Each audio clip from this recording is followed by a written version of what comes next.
Mirë se erdhe në botën ku askush nuk është i pafajshëm. Sekrete shqiptare, vendi ku rrëfimet më të thella, më të ndaluara dhe më të pathëna të shqiptarëve marrin zë. Na bëni subscribe për histori të ndryshme.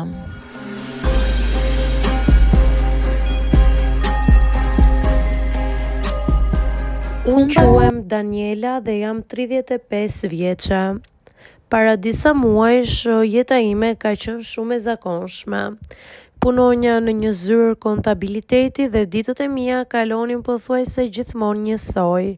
Zgjohesha në mëngjes, shkoja në punë, pastaj kthehesha në shtëpi dhe ndonjëherë dilja për kafe me shoqet.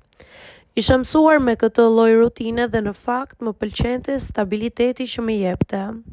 Por gjithçka filloi të ndryshoj kur fillova të ndjej disa dhimbje të forta në bark.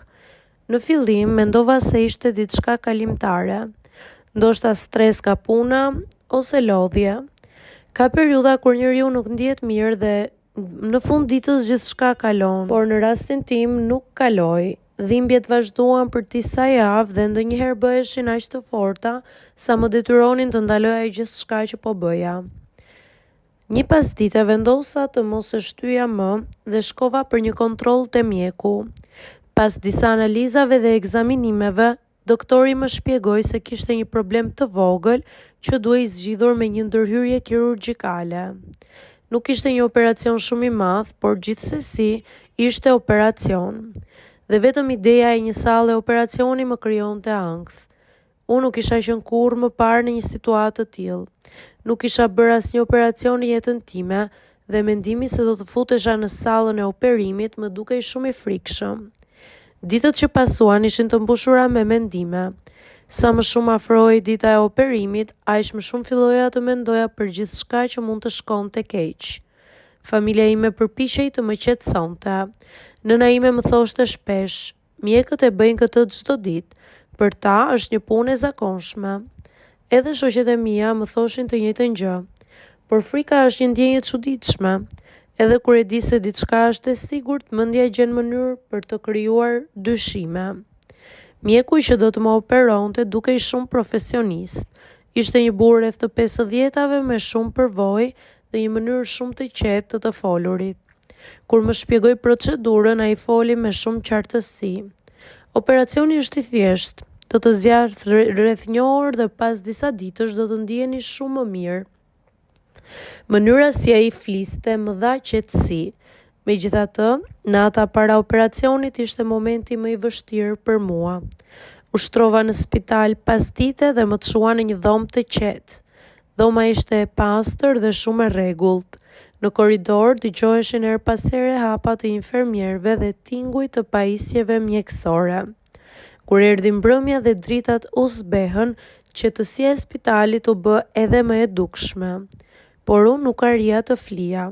Sa herë mbyllja syt, imagjinoja sallën e operacionit, dritat e forta dhe njerëzit me maska rreth meje. Rreth mesnatës dëgjova disa hapa në korridor. Dera ime ishte paksa e hapur dhe zërat e 2 personave dëgjoheshin qartë. Njëri prej tyre ishte zëri i mjekut që do të më operonte. Ai po fliste me një infermiere. Në fillim po bisedonin për gjërat e zakonshme të spitalit. Pastaj doktori tha diçka që më bëri të dëgjoja me shumë vëmendje. Pacientët janë gjithmonë të frikësuar natën para operacionit, tha ai. Infermierja u përgjigj. Pa sigurisht, shumica prej tyre nuk flen fare. Doktori qeshi lehtë dhe tha, prandaj është e rëndësishme të flasësh me qetësi. Nëse pacienti ndjen që mjeku është i sigurt, edhe ai qetësohet.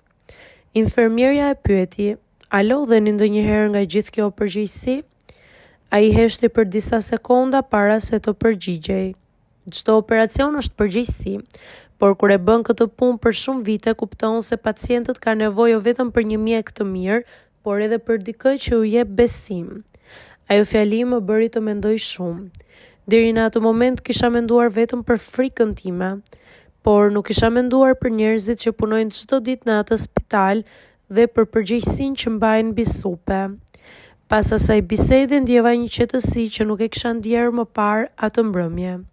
Më në fund arrita të fle për disa orë. Të nesërmen në mëngjes, infermierët erdhën për të më përgatitur për operacionin. Më çuan në sallën e operimit dhe dritat e forta më dukeshin të frikshme.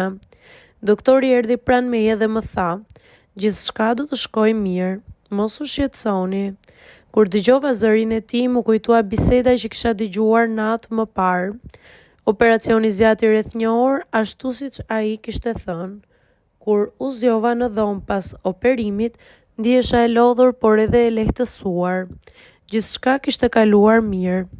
Disa ditë më vonë dola nga spitali dhe u ktheva në shtëpi për të rikuperuar. Tani kur mendoj për atë natë në spital, kuptoj se ndonjëherë frika jonë është më e madhe se vetë realiteti.